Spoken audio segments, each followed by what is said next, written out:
Muy bien, entonces, en la sesión pasada hablamos sobre fuerzas que son constantes, que vimos que es lo que va a provocar un movimiento en un objeto. Si hay una fuerza neta, hay una aceleración. Si no hay una fuerza neta, se dice que el objeto está en equilibrio. Ahora vamos a ver el caso de una fuerza que no es constante, una fuerza de un resorte. Como ya le estaba comentando, no todas las fuerzas que vamos a ver en la vida cotidiana son constantes, no todas las podemos idealizar como un modelo constante.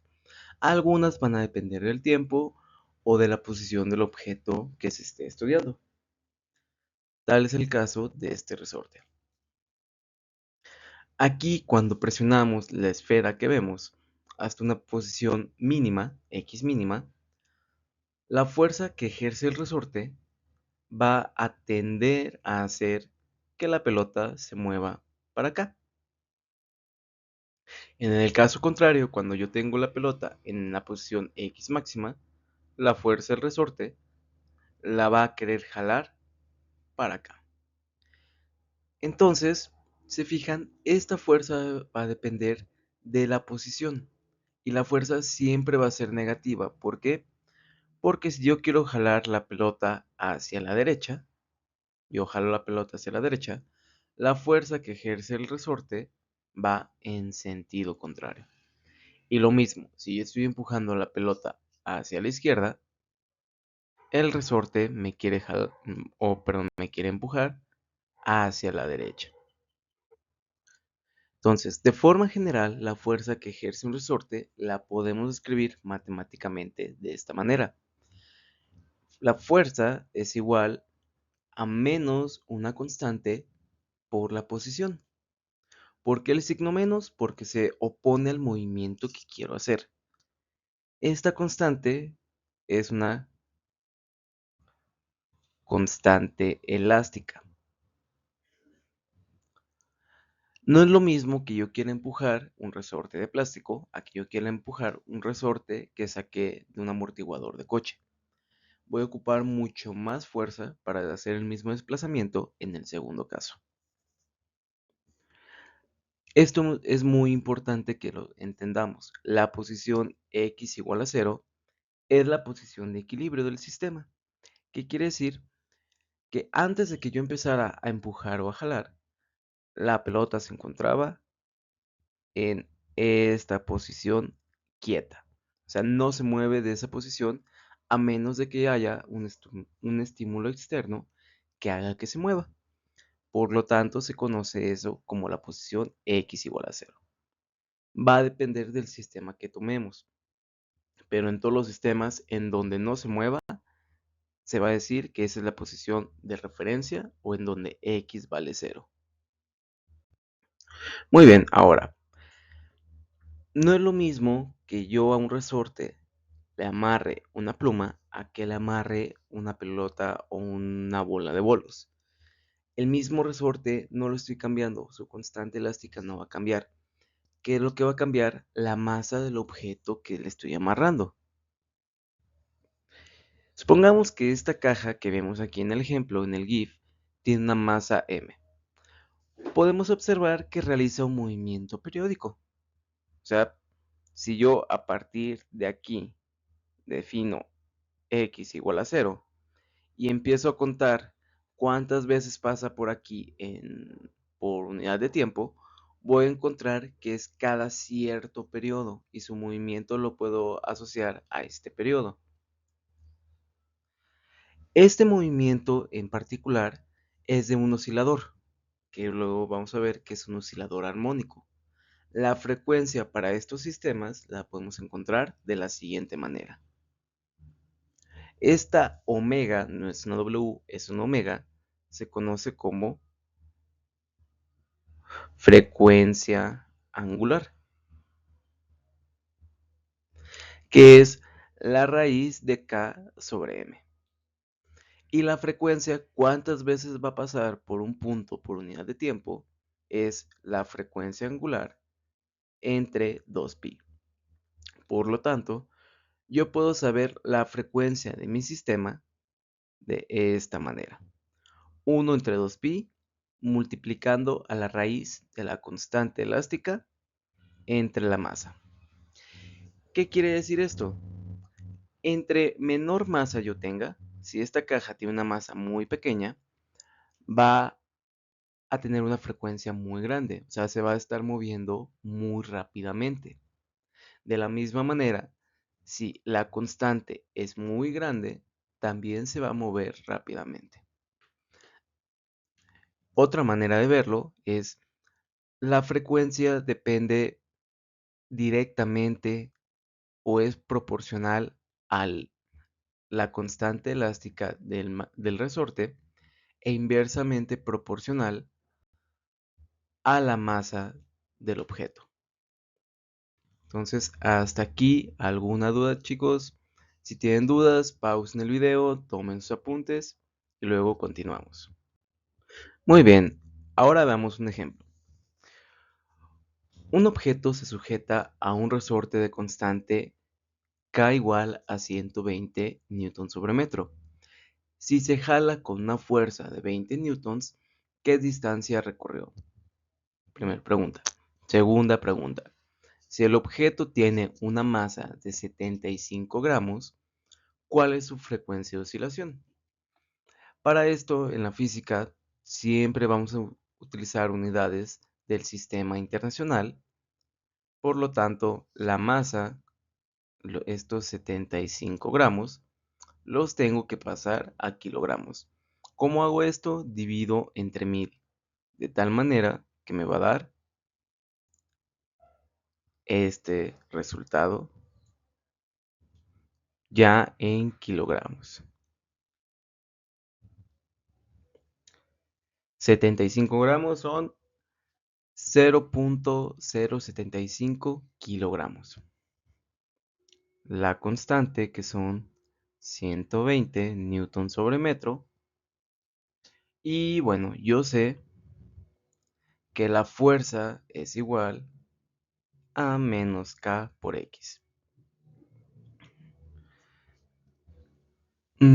Yo estoy jalando. O sea, yo estoy haciendo una fuerza similar a esta, pero en dirección contraria. Esta es la fuerza que hace el resorte. Yo tengo que jalar de hacia el otro lado con la misma magnitud. Entonces, estos 20 newtons son los 20 newtons que yo estoy haciendo para acá. Si yo estoy jalando con 20 newtons hacia acá, el resorte me está jalando con menos 20 newtons hacia la izquierda. Entonces, esta fuerza F es la que voy a ocupar, esta de menos 20 newton, es la que voy a ocupar en esta fórmula. Despejamos la posición y me da que es menos F sobre K, que es menos 20 newtons sobre 120 newtons sobre metro, que menos por menos, estos dos se cancelan entre sí, dando positivo, y me daría 0.166 metros periódico, que es lo mismo o es aproximadamente 16.6 centímetros. Esa fue la distancia que se jaló el objeto antes de soltarse. Muy bien. Ahora, para encontrar la frecuencia de oscilación, vamos a ocupar esta fórmula. 1 entre 2pi por la raíz de la constante entre la masa. Sustituimos. La constante eran 120 newtons sobre metro y la masa 0.075 kilogramos. Ya sustituyendo estos valores, nos da que es aproximadamente 6.36 Hz. Tómense su tiempo para hacerlo, realicen las operaciones en la calculadora y continuamos. Bueno, antes de seguir, esto quiere decir que en un segundo pasa por la posición de equilibrio más de 6 veces. ¿Ok? Esto es, bueno, sin el signo de interrogación, ¿cuántas veces pasa por un punto por segundo? ¿Ok? Entonces, ahora sí, realícenlo, analícenlo y continuamos.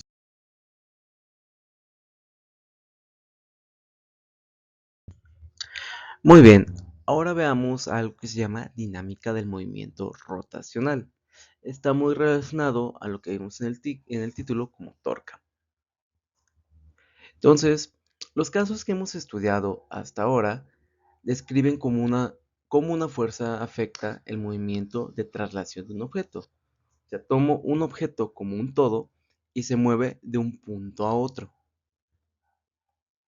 Este es el caso, yo empujo una pelota y la pelota completa pasa de una posición a otra. Entonces, hay veces que una fuerza no va a generar solamente un movimiento de traslación, sino un movimiento de rotación. Y este movimiento de rotación no va a generar un desplazamiento del objeto. Aquí vamos a ver este ejemplo. ¿Qué es lo que está pasando antes de que la persona se caiga? Vemos que el trampolín sube y baja, quiere rotar, pero el trampolín como tal no cambia su posición. Yo puedo tomar su posición del centro de masa y sigue siendo la misma, a pesar de que esté rotando o que quiera rotar el objeto.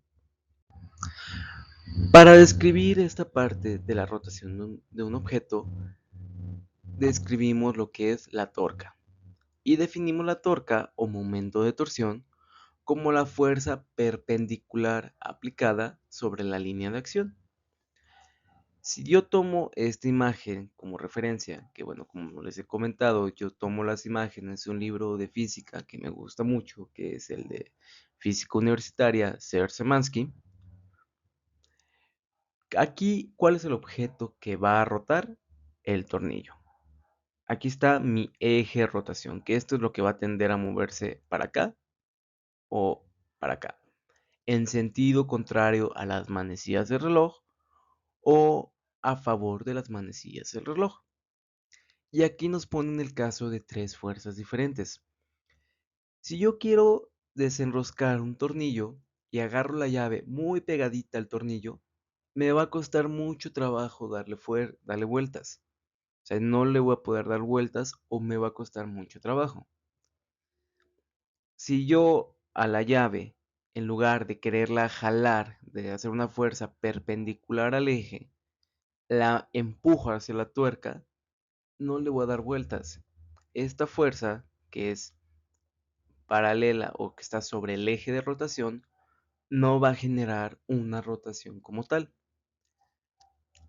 La fuerza más eficaz para generar una rotación es la que esté más alejada del centro sobre el eje de rotación y que sea perpendicular a esta.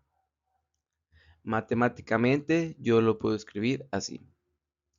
La torca, que esta es una letra griega llamada tau, es igual a la fuerza perpendicular multiplicada por la distancia a la que se está aplicando. Ojo, esto es fuerza perpendicular. No cualquier fuerza va a generar una rotación. ¿Ok? Vectorialmente se define así. La torca es igual al producto cruz de la posición por la fuerza. La torca también va a ser un vector, que en este caso el vector se estaría saliendo de la pantalla hacia ustedes. Ok, entonces ahora analicemos primero la imagen de la izquierda. Aquí yo tengo una fuerza, pues imagínense que es una persona jalando esta palanca, que lo quieren ver, como una palanca, como una cuerda, como un palo, lo que ustedes quieran. La fuerza no es completamente perpendicular a la palanca, al eje donde está aplicando. El eje de rotación sería esto de acá. Entonces, al no ser completamente perpendicular, yo puedo descomponer esta fuerza F como una fuerza paralela al eje, que es esta fuerza, o una fuerza radial que va sobre el mismo eje, y una fuerza perpendicular o tangencial a este. Entonces, estas son tres formas de calcular esta torca. F por L, que es la fuerza que sí está generando una rotación, R por F seno de phi, que es el ángulo que está formando entre el eje de acción y la fuerza, o la fuerza tangencial por la distancia a la cual se está aplicando. Siguiendo esto mismo, tratemos de calcular esta de aquí abajo. Yo aquí estoy formando este triángulo con un ángulo de 19 grados, una distancia de 0.8 metros y una fuerza completamente hacia abajo de 900 newtons. ¿Qué es lo que está pasando? Esta fuerza, yo aquí dibujo mi eje, no es perpendicular al eje, pero yo puedo descomponerla en una fuerza perpendicular y una fuerza radial. ¿De qué manera? Si este ángulo es 90 grados, este ángulo de aquí es de 19, entonces este ángulo de acá debería de ser de 180 menos 90 menos 19, que eso nos daría 71 grados. ¿Ok? Entonces, ya encontré el ángulo que está formando la fuerza con respecto al eje. Por lo tanto, la torca sería igual a 0.8 metros por 900 newtons por el seno de 79. Que esto es aproximadamente 680.77 newton por metro. Ya luego veremos qué significa esta unidad. Pero aquí es importante que entiendan que el ángulo que yo voy a tomar para ocupar esta fórmula que estoy subrayando en este momento es el ángulo que forma la fuerza y el eje de acción o el eje en donde estamos aplicando la fuerza. No tomo este ángulo de acá porque aquí es entre el vector de la fuerza y su componente, no entre el vector de la fuerza y la línea de acción, ¿ok? Por lo tanto, siempre tengo que usar ese. Tomen su tiempo, analícenlo y luego continuamos. Muy bien, entonces, la sesión pasada vimos condiciones de equilibrio que tienen que ver con la primera ley de Newton.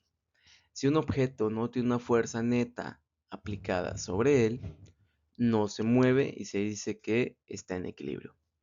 Eso es en parte cierto, porque no va a presentar un movimiento de traslación, pero un objeto puede no moverse y estar rotando. Entonces aquí tenemos que poner otra condición de equilibrio. Ya conocíamos la primera, que es la suma de fuerzas igual a cero como vector, y eso nos da tres ecuaciones, una para cada eje. La segunda condición de equilibrio sería que la suma de torques es igual a cero. ¿Esto qué quiere decir? Que el objeto no se está trasladando y no está rotando. Vamos a ver unos ejemplos. Este objeto, se fijan, la suma de fuerzas es cero y el eje de rotación yo lo estoy poniendo aquí, en el centro del objeto. Las fuerzas no provocan una rotación completa o de ningún tipo.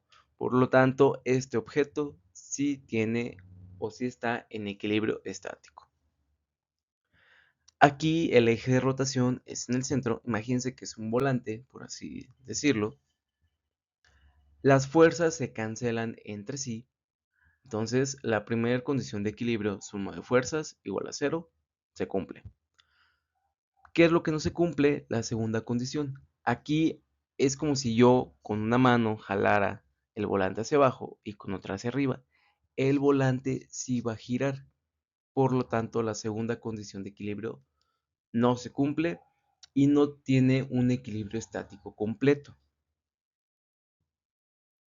En este caso, yo muevo el eje de rotación de tal manera que cumplo la segunda condición de equilibrio, que no esté rotando, pero ahora la primera no está satisfecha.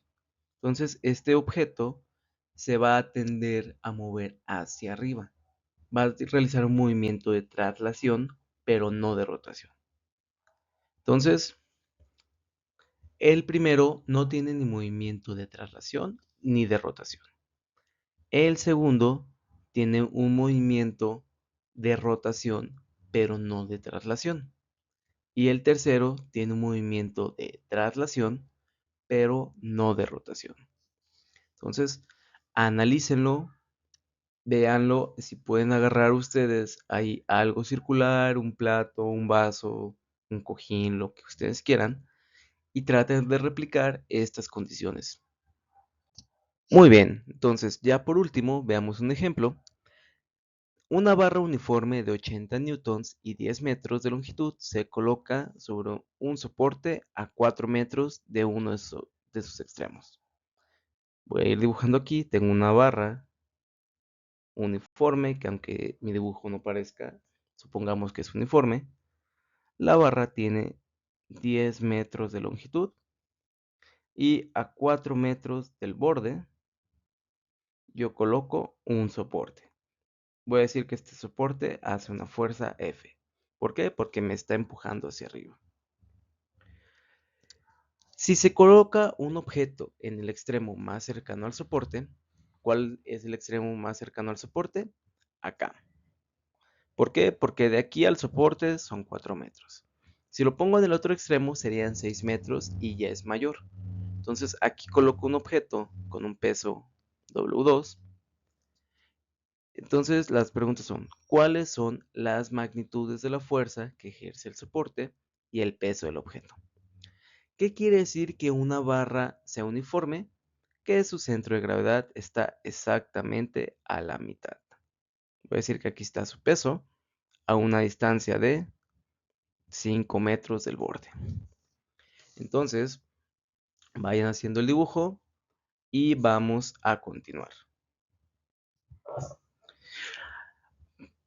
La pregunta nos dice que todo está en equilibrio y que si todo está en equilibrio, encontremos magnitud del peso del objeto y de la fuerza del soporte. Entonces, vamos a tomar nuestras dos condiciones de equilibrio, que son de torca y de fuerza. Todas las fuerzas están en el eje Y. ¿Cuáles fuerzas son? La fuerza que ejerce el soporte hacia arriba, el peso de la viga y el peso del objeto. Y esto es igual a 0.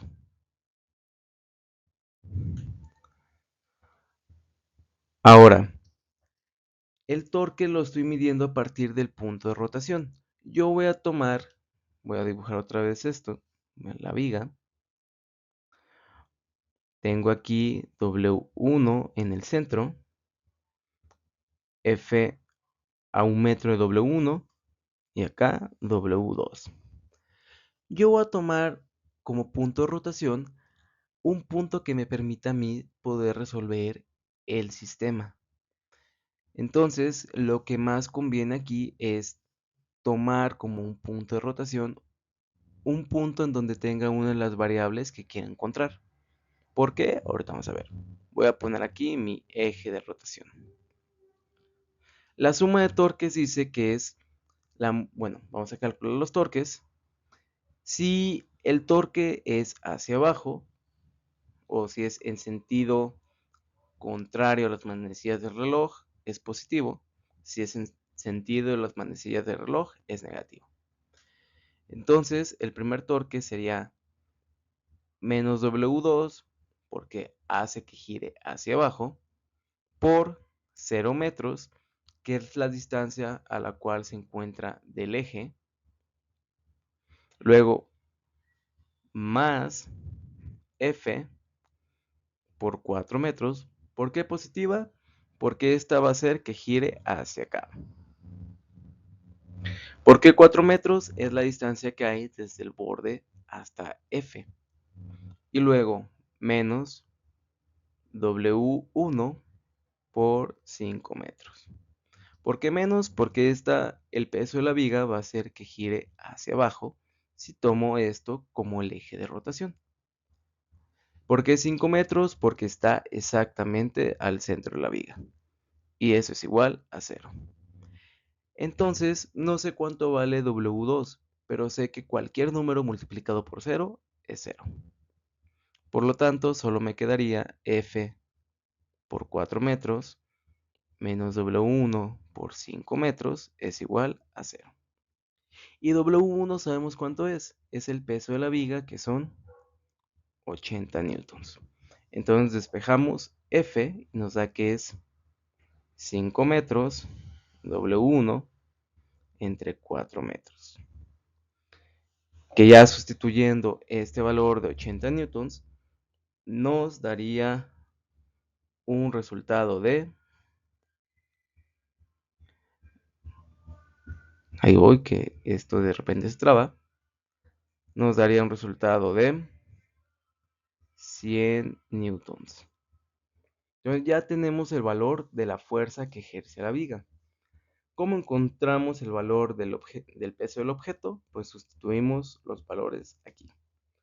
El peso del objeto es la fuerza de la viga menos la fuerza que ejerce el soporte de la viga menos el peso de la viga, que son 100 newtons menos 80 newtons.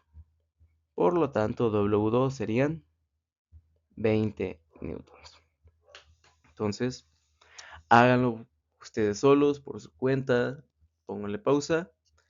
Y aquí hay que aclarar y tener muy en cuenta cómo vamos a estar midiendo los torques. Siempre vamos a definir nosotros nuestro eje de rotación y hay que definirlo de tal manera que nos elimine una de las variables que no sé para poder simplificar el sistema.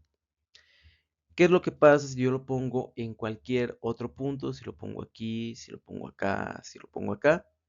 Yo lo puedo hacer siempre y cuando sabiendo cuál es la distancia del punto a la fuerza que se está aplicando. Pero en este caso, esto es lo más sencillo. Entonces, yo resuelvo, ya me da que, bueno, ya encontré los valores de las fuerzas y cumple ambas condiciones de equilibrios. Entonces, chicos, revísenlo, háganlo. Este video es más corto que los anteriores. Y pues bueno, gracias por ver. Vamos a seguir subiendo los videos de las siguientes clases y espero les haya gustado y les sirva. Si a usted les sirvió y les sirve a alguien más, compártanselo. Muchas gracias.